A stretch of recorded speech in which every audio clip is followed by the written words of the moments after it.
So folks, let's start. I think, Doctor, we can start now. A little bit introduction about Onsurity and what are we doing here, and how Dr. Patil will help us today with all his insightful things about heart health and how we can reduce our hypertension and maybe manage our blood pressure well. So thank you guys for making this Wellness Wednesday a success. We have been receiving a lot of nice response from our members, and that these sessions are really helpful. So this time we are back again with Dr. Patil, who is an MD General Medicine. We'll talk about heart health and hypertension today, and you can have all your questions answered on the same. There will be a special slot for 10-15 minutes at the end of the session for all the questions. And today we'll see that how your lifestyle is affecting your heart health, how to keep your health happy and a heart happy which will help you with good health. So a little bit about Dr. Patil. He has completed his MBBS and MD General Medicine from Maharashtra Institute. He's currently working as a senior resident in Department of Medicine of MER. With over 5 years of experience in this field, he holds a medical specialty involved in the prevention and diagnostics of adult diseases. So over to you, Doctor. We can start. Oh, sure. Thank you so much. Sure. Thank you. Good evening, everyone. Myself, Dr. Shrirang Patil, and today I'll be talking about heart health and hypertension and its preventive aspects. So, going to the heart. So, why taking care of your heart is important. So, cardiovascular diseases are major cause of morbidity and mortality worldwide.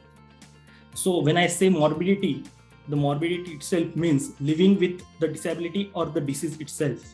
And the mortality, the word, is related to the deaths. So it is the major cause of morbidity and mortality worldwide. Coronary artery disease is the first cause of mortality worldwide. This is the WHO data, and coronary artery disease refers to the vessels like arteries supplying your heart and the disease of those arteries. Compared with all other countries, India suffers highest loss in potentially productive years of life due to deaths from cardiovascular diseases between 35 to 64 years of the age.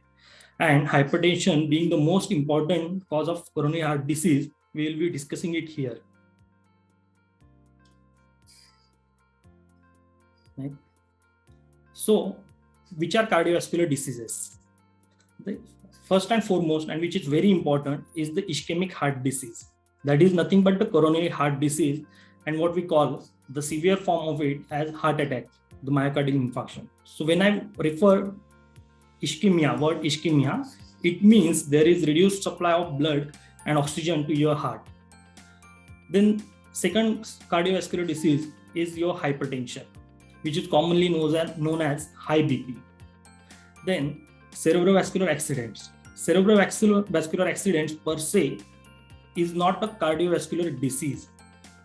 But I have included it here because most of the causes of stroke or cerebrovascular accidents are related to your heart.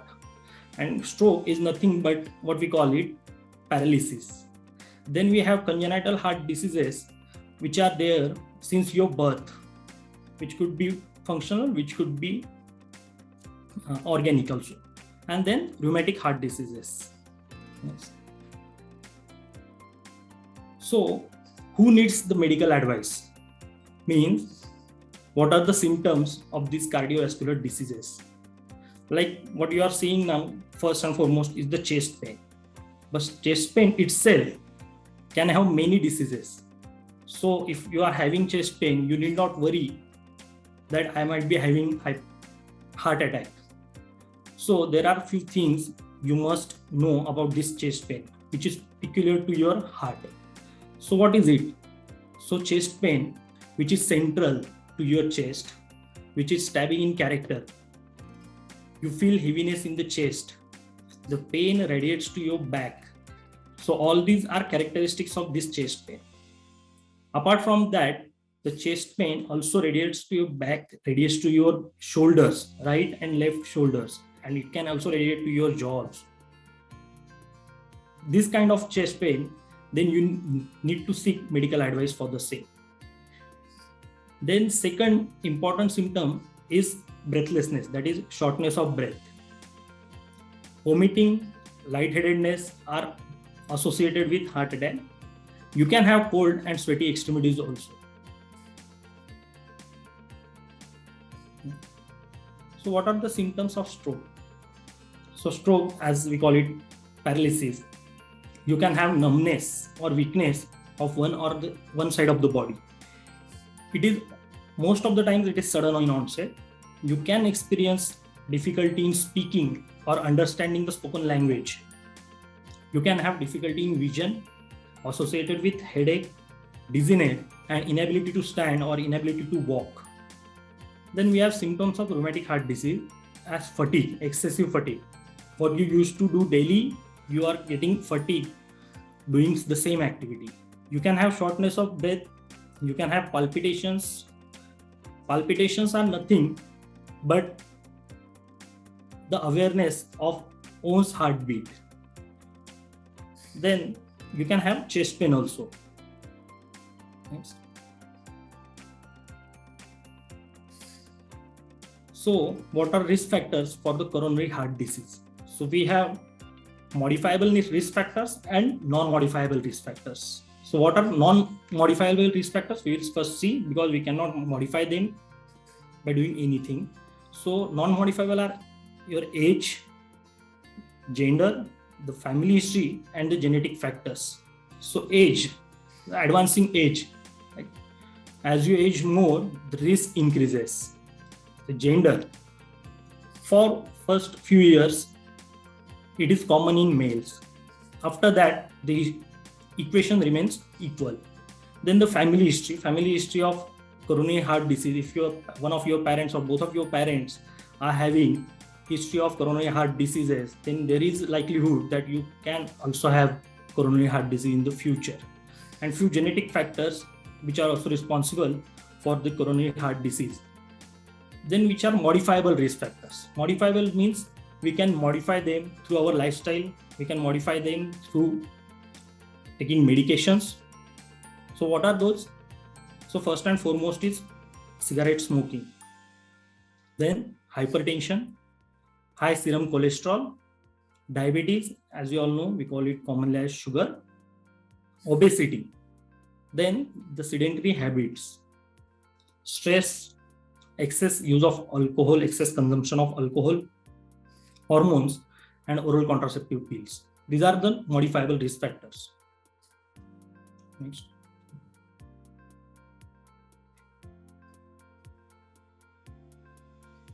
So coming to the most important cause of coronary heart disease, which is hypertension, commonly known as high blood pressure. So what is normal blood pressure? Can anyone tell me? So normal blood pressure is 120 over 80 millimeters of mercury. There is no specific definition for this hypertension. So what WHO says, it is the level of blood pressure at which initiation of therapy reduces the blood pressure related morbidity and mortality. That means the blood pressure level, if you initiate the treatment, that treatment is going to prevent the hypertension related complications and thereby reduce the morbidity. So American Heart Association defines hypertension as blood pressure of more than 140 millimeters of mercury systolic and more than 80 millimeters of mercury diastolic. So what do they mean for the blood pressure in the range of 120 to 140 or 80 to 89? So it is called a stage of pre-hypertension. Why is it important? Because in this stage, this is the stage, if your blood pressure is between this range, the lifestyle modifications, if you do without taking any pharmaceutical medication, can help reduce your blood pressure. And there is one more term as isolated systolic hypertension, which is your blood pressure more than 140 millimeters of mercury, but your diastolic blood pressure remains less than 90 millimeters of mercury.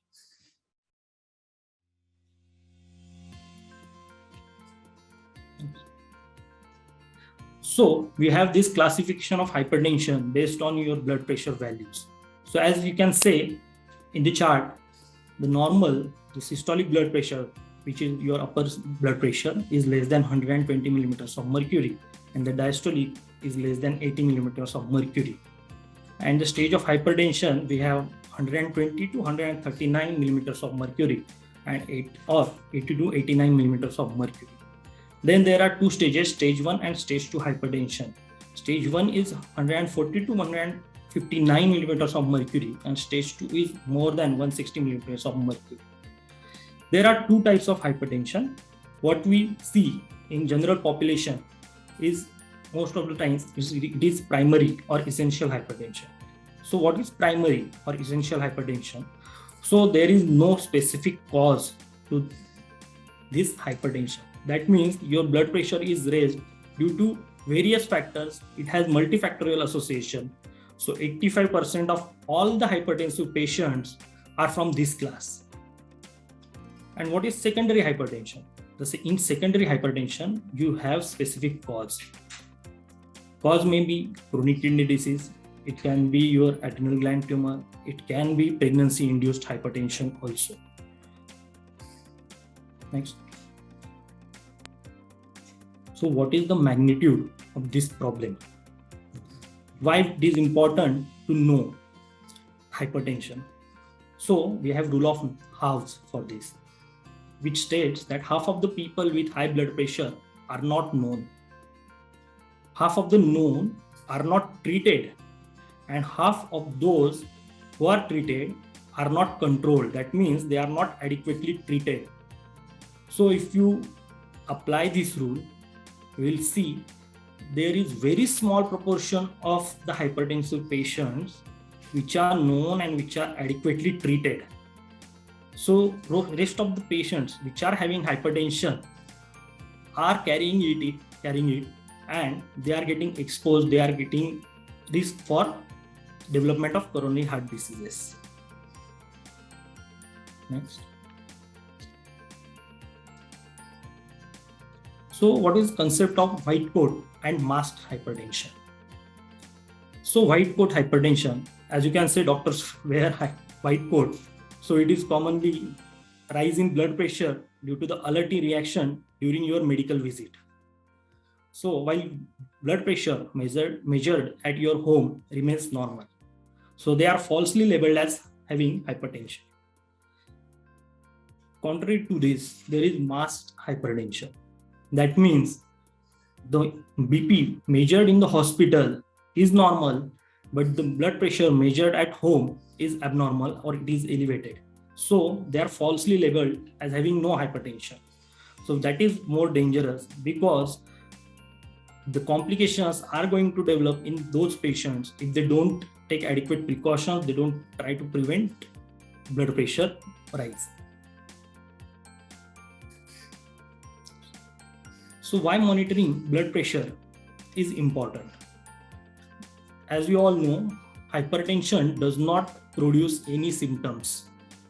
So hypertension is known as silent killer. It will not produce any symptoms unless and until any damage to the specific organ has occurred or it has set in. So what are those complications? So first is coronary heart disease, which is the commonest and major complication of hypertension. Then you have second complication as stroke or paralysis. Then there is hypertensive retinopathy. So what is hypertensive retinopathy? So your eyes get affected. The retina, which perceives the light and helps in your vision, it gets affected. And what is hypertensive nephropathy? The fourth complication, and again a severe complication. That means nephropathy refers to your kidneys. So hypertensive nephropathy, your kidneys get damaged, and it can get damaged to an extent that you might need hemodialysis after some time. So to avoid these complications, we need to monitor the blood pressure. We need to, if you are having hypertension, we need to treat the hypertension. And if you are not having hypertension, you must visit hospital at least twice a year to get your blood pressure measured. That is very important. Next. Yes. Then what are the risk factors for hypertension? So again, we have modifiable and non-modifiable risk factors. Obesity. So overweight people tend to have higher blood pressure. Obese people. Then salt intake, excessive salt intake of more than 7 to 8 gram in your diet increases your risk of hypertension. Alcohol. We all consume alcohol, but the quantity is important. So moderation of alcohol is the key. Physical activity, the sedentary lifestyle. We are all having sedentary lifestyle. We used to sit in front of the laptop. We used to sit in front of, and since this COVID, we are like used to less work. We are used to sit whole day and do our work. So that is very harmful. Then saturated fat intake. Saturated fat are nothing but what the solid fats which we consume, which include butter, ghee, cheese, the dairy products, then deep fried products, fast food. So all contain saturated fat. Then tobacco smoking and environmental stress. These are the modifiable risk factors for your hypertension. Then what are non-modifiable risk factors? In non-modifiable, we have age. So advancing age increases your risk for hypertension. Gender, again, it is common in young and adult males.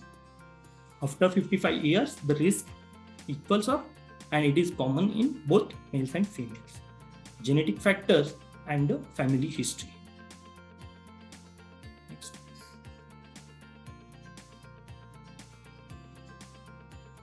Next.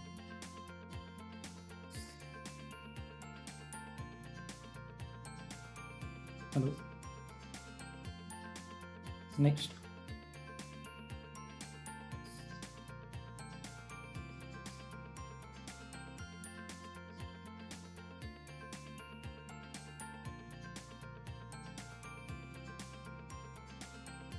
Hello, Ria. Are you there? Yeah. So, what is prevention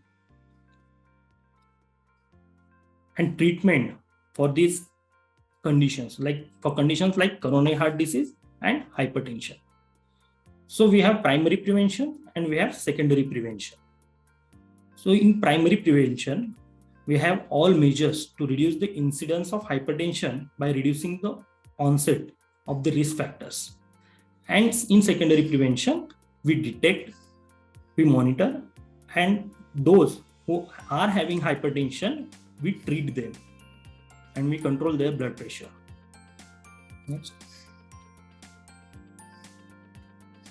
So, prevention of coronary heart disease. So before also primary prevention, there is a concept known as primordial prevention. So what is primordial prevention?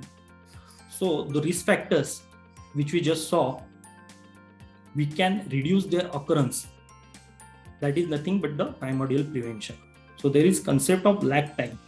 That means these risk factors, if a person starts smoking at the age of 20, is not going to develop hypertension at the age of 21. Some time must pass before he develops hypertension. So he keeps on smoking for like 10 years, 15 years, 20 years. After that, he gets hypertension, he gets coronary artery disease. So that period from exposure to actual onset of disease is a lag time. And in such conditions, this is very big, like 20 years, 30 years is the lag period. So people don't know, people are not aware of these risk factors, their exposure to these risk factors, and the possibility of occurrence of disease in those patients. So preventing the emergence and spread of risk factors and lifestyles that have not yet appeared or become endemic should be our goal. When I say lifestyles, we all like fast food, we all eat fried food nowadays. This lifestyle also is very harmful, and this lifestyle needs to be changed. Then in primary prevention, what we can have dietary changes, avoidance of smoking, adequate control of your blood pressure, and regular physical activities we can do. Next. So primary prevention. So when it comes to hypertension and primary prevention, nutrition is very important. What you eat and your hypertension. Then what is in nutrition? We have a specific diet for hypertension, that is DASH diet. DASH is nothing but dietary approach to stop hypertension. So what is this DASH diet and what it contains? It is a very flexible and easy to eat consume diet. It contains less fat, less saturated fat, less total fat, and less cholesterol. So how are you going to achieve that? So in DASH diet, you have to focus on consuming fruits, vegetable, less dairy fats. Your diet should be rich in whole grains, pulses, beans, fish, poultry. You should avoid red meat. After that, you must consume less sugar. So if you include all these ingredients in your diet, it is going to help to reduce the risk of developing hypertension. And it has been observed that people who are having hypertension, who are not adequately treated with the pharmacological therapy, are getting help from this diet also. Then next is your weight reduction. So how much should be your weight? So it is calculated with your weight and the height. So we call it as body mass index. Body mass index should be between 18 to 25 kilograms per meter square. So you have to try to reduce your weight to this extent. Then exercise promotion. Any aerobic physical activity. Aerobic physical activity means I refer to walking, brisk walking, cycling, climbing up stairs, swimming. Daily, for most of the time, most of the days of the week, for 30 minutes is very helpful. So you have to include exercise in your day-to-day life, at least exercise for 30 minutes. Then behavioral changes. What behavioral changes you can do? You can quit smoking. You can reduce the stress. You can do yoga, meditation to reduce the stress. And after that, the self-care. Self-care means you have to monitor your blood pressure and keep a log of that blood pressure. How are you going to achieve that? So, when you are at home, you monitor your blood pressure, you measure it, you keep a record, you see if you are adequately controlled, if your blood pressure is adequately controlled or not. And after that, if it is not controlled, you can seek a medical advice for that. Next, in primary prevention, what we have is secondary prevention. In secondary prevention, what do you have? So after seeing this primary prevention, we have secondary prevention. What is there in secondary prevention? That secondary prevention means you already have the disease. And if you are already having the disease, you need to control. We need to know if you are having hypertension. We need to know if you are adequately treated. And we need to know that it is being adequately treated and you are not getting any complications. So in secondary prevention, we do case detection. We find patient, treat it. We have treatment of hypertension with the medication, controlling blood pressure, smoking cessation, and controlling your sugar levels after an episode of heart attack have demonstrated benefits also. So it is not like if you are having disease, then only you control. If you are not having disease, then only this will benefit you, this will help you. And if you are having a coronary heart disease, then the revascularization procedures like angioplasty or the bypass surgery are the mainstay of the treatment. Along with that, you have to continue the pharmacological treatment also. Next.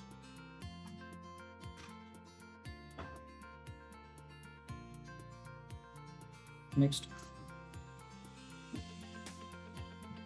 Yes. So for high risk strategy, high risk strategy is applied to people who are at more risk of developing coronary heart disease and coronary artery disease and hypertension. So this strategy is applied to patients having hypertension, diabetes, who are obese, who are already having high serum cholesterol level, and who are having strong family history of coronary heart diseases. So what we do, we identify such individuals, then we give specific advice. So advice regarding control of hypertension, advice regarding reducing the cholesterol with your pharmacologic therapy, and with other things like reducing your fat intake. Then control of blood sugar, that is also important. So we give them specific advices. Next. So there are a few tips for the healthy heart. So what are those? So eat less, eat healthy, get active, control your blood pressure. Then what you can do is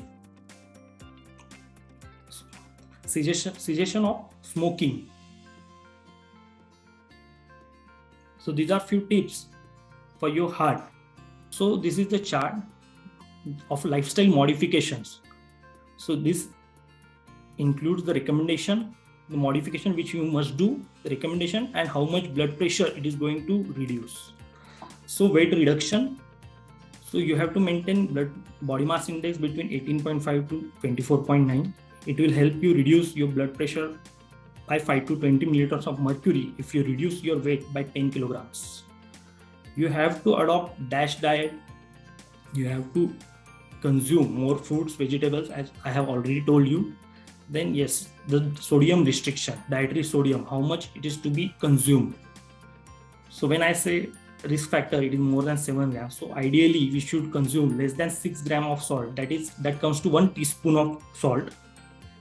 You have to engage in your regular physical activity like brisk walking, and moderation of alcohol consumption. So how much alcohol is to be consumed? So it is 2 drinks for male and 1 drink for women. Then with this, we have come to an end of this discussion of hypertension. I hope you have understood the concept. What is hypertension? What are cardiovascular diseases? What are the risk factors? And what you can do to prevent the occurrence of hypertension and cardiovascular diseases. I'm open to the questions. If you are having any questions, you can type it in the chat box. I'll try to answer those. Yeah, sure, Doc. I think we have a little bit of questions. We can take those. So somebody is asking if a person leaves smoking in the correct time, will the organs be automatically healed, or will there be any improvement in that? Yes, definitely it will improve. There is no proper time to stop smoking. If I say this is the time, yes, this is the time. If I say tomorrow is the time, tomorrow is the time. But definitely it is going to heal. But to a certain extent, if the damage has already set in, you cannot do anything. Like for example, if someone is smoking cigarettes and he has already developed hypertension, and if he stops smoking, the hypertension is not gonna get reversed. You will have to control the hypertension. Thereby, you can reduce your cardiovascular diseases. So that is why I discussed smoking as a risk factor and lag time also. Do you have any other suggestion for the person if he can do anything better, like quit smoking, and apart from that, what he can do to improve that health? Yeah, definitely. If he's having sedentary lifestyle, daily activity, what I have mentioned, daily activity for 30 minutes of brisk walking for almost 6 to 7 days a week will definitely going to benefit him. After smoking, the effects are additive. The chart which I have shown, the reduction in blood pressure, the recommendation and the reduction in blood pressure, these are additive. So if you quit smoking, if you start activities, you eat DASH diet, then all these effects are going to improve your health. Okay. Yes. So another question we have, one person is asking that he has diagnostic hypertension. Most of the time it is above 90. Do you have any suggestions for them? Diagnosed diastolic BP is more than 90. Yeah, Yes. it's above 90. So, okay. So if this person, I don't know his age, if the person is aged, like old person, there is stiffening of the vessels, stiffening of the arteries. So their blood pressure tend to be on higher side, but that doesn't mean it will not produce any damage to any organ. So it must be reduced. So even if your systolic blood pressure is in the normal range and diastolic blood pressure is increased, you have to treat that diastolic blood pressure also in order to prevent the complications. Okay. I hope that was helpful, Arun. And another one we have, somebody is asking that sometimes my father has blood pressure reading of 130/56. The diastolic pressure was around 56/65 most of the time. Is there something to take care and how we can do that? Yes. So the blood pressure, what I can see is 130/56. And I assume the patient is not hypertension, he is not taking any medications. Okay, if he is taking any medications, I will say the blood pressure is adequately treated. It is in the pre-hypertension stage. If you look at the systolic blood pressure, and if he is not taking any medications and still he is in a pre-hypertension stage, the lifestyle modifications which I have mentioned earlier are going to benefit him. So this is for those persons which are at a risk of developing hypertension but are in a pre-hypertension stage. Oh. Yes. Just one thing to add, folks, those who were not able to see the screen and maybe some technical issues, we're really sorry for that. We'll share all the details to you, all the attendees over a mail. Maybe we'll share the video and as well as the reading documents from where you can get the information. We'll share that ASAP. And Doctor, another questions we have like some questions pouring in. Another one we have, I used to have healthy home food. Still I have much dizziness. I'm not able to understand the reason. Please help. Okay. So healthy homemade food. Yeah. Okay. We all think that home food is healthy, but what we really consume is important. If you are like using groundnut oil, if you are using any other oil, palm oil, coconut oil, especially people from Kerala side, they use coconut oil. So that oil, even if it is made at home, is not healthy.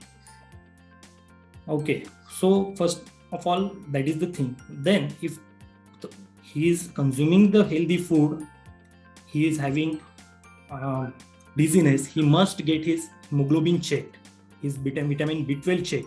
There are we cannot say if patient, even if he is having healthy food, he is consuming the micronutrients in adequate amount.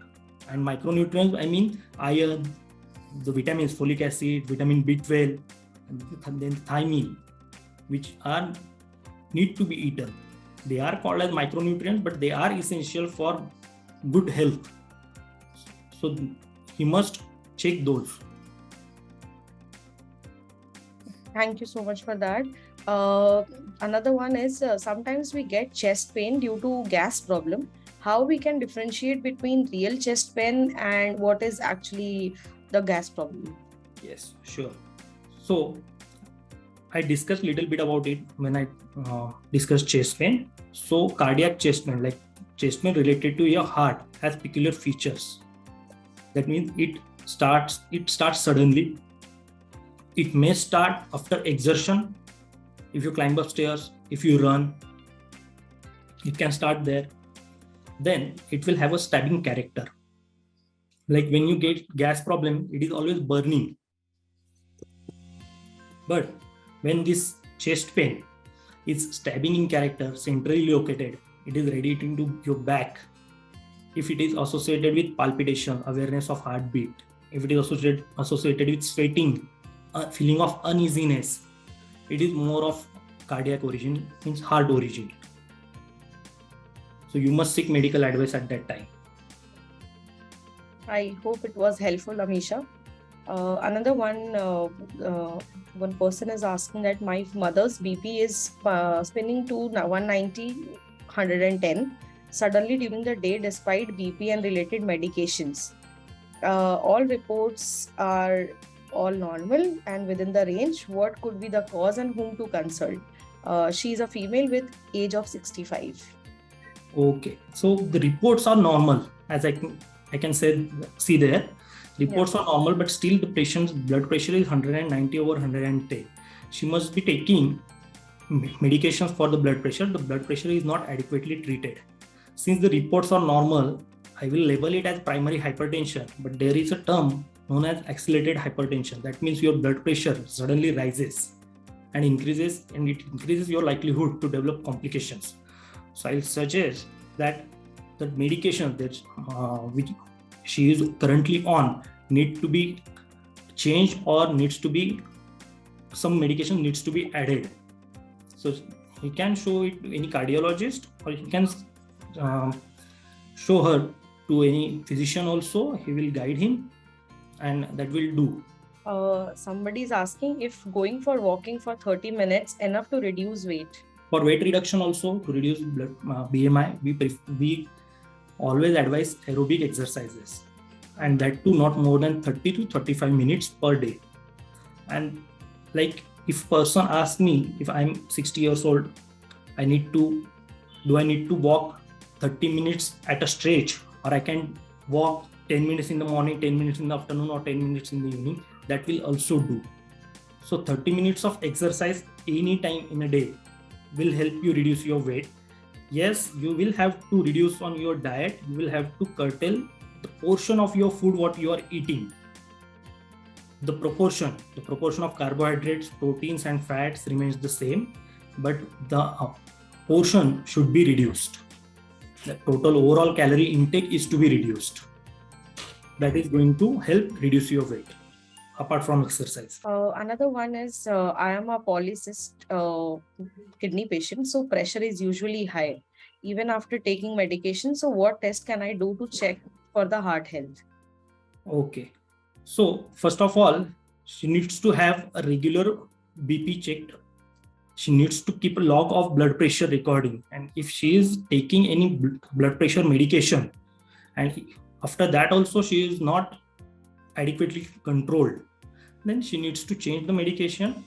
She needs to monitor her urine routine examination and kidney function, serum creatinine. That is enough. And after every 5 years, she needs to go complete eye examination. Hope that was helpful. That is for screening of hypertension and screening of complications of hypertension. So we have another one. We have seen a lot of example nowadays who are of people who are regularly going to gym and very accurate with their diet. Still, they get cardiac arrest and are like they pass away. What can we do to reduce sudden cardiac arrest, or what can we do to prevent it? Yeah. So this is like past 1 year or two, this issue has risen. Yeah. So what they do? They go for gymming, they exercise, but they tend to overexert themselves. Okay. So what happens if you are not having hypertension, if you are not having any coronary heart disease, any risk factor also, the heart needs conditioning. What happens? How do you condition your heart to stress? How do you condition your heart to be normal? How do you condition your vessels to be normal is important. So when you exercise, your heart rate increases, and that increases your demand for the oxygen. So that oxygen is going to come from the vessels which we call coronary vessels. That oxygen should come from there. So they have different channels. So when you exercise, those channels open up. So imagine a condition that those channels won't open and your requirement for increased oxygen demand isn't met, what will happen? Your heart will fail. So that is the main reason for your sudden cardiac arrest. So I'll advise, do not exert yourself in the gym. Start with 20 minutes of exercise, mild, then proceed to moderate, then proceed to severe. And what they call it, high intensity exercises. So high intensity exercises are advisable only after consultation with your physician, only after checking your condition of heart are only advisable. That is the thing. How accurate are the data that gets displayed on the BP monitoring machine? Okay, the one which you may use to measure in at home, right? The electronic devices which you use yes, it is accurate to a plus minus error of 10 and 5 millimeters of mercury. So it changes from device to device, but most of the latest devices are accurate. Okay. Yes. Another one we have, pain in the arms. Does it mean it is a heart block? Pain in the arm, need not necessarily be a heart block. If it is associated with chest pain, if the pain has increased after walking, after doing some exercise, or after doing some sort of work, it could be a heart problem. But you need to keep in mind that this can be a muscular pain also, and this is applied to the left side of the arm.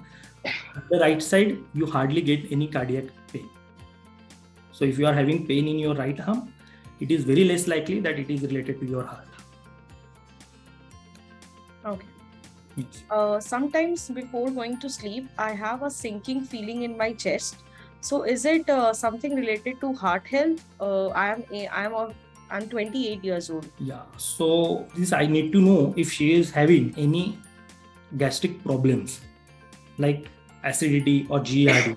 Most of the times when we eat and we go to sleep, immediately after having dinner, the food gets regurgitated in your esophagus. Okay, so that time you can have this feeling. So she's saying she doesn't have any acidity issues. Okay. Is she having any breathlessness or anything? Cough, breathlessness, asthma? No, she doesn't. But the feeling doesn't allow her to sleep. Okay. So is she having any stress? Because most of the time anxiety also present like this. Okay. If all the things are negative, then she need not worry. It is not related to her heart. So another question we have, I run 4 kilometers every day. Is that good or too much? Running how much distance on a daily basis is good? I'm a person with normal BMI. Okay, so person with normal BMI, if he is not preparing for marathon, okay, 4 kilometers is good enough. He need not do more than that. He need not do less than that also. So that is good. If his weight is maintained after walking 4 kilometers every day, that means he is having good control. Okay. In my blood sample, I found low urea serum, 15 mg. Is this a concern? My age is 25. Okay, so no, it is nothing to be worried about. It is normal. Sometimes if your protein consumption is less, you produce less urea. That is the only thing. Another one is my heart CRP is 4.65. In the report, it says I will get heart disease will I get heart disease in the future? Okay, ma'am, you know how old is she? And is she having any risk factors? She's 36 years old. And do you have any other issues, Aarti? No, she doesn't.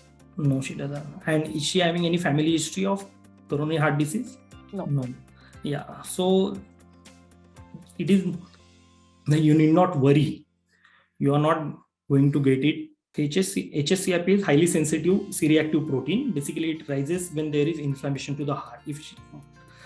At the time when she checked it, if she is having any viral fever or the value might have come high, and that means she is showing some risk. Okay. And that is the concern. Okay. Yeah. So that was helpful, Aarti.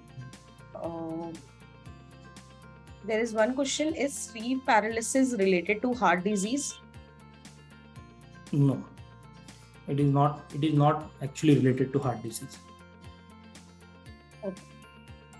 Another one person is asking that I'm 45 years old.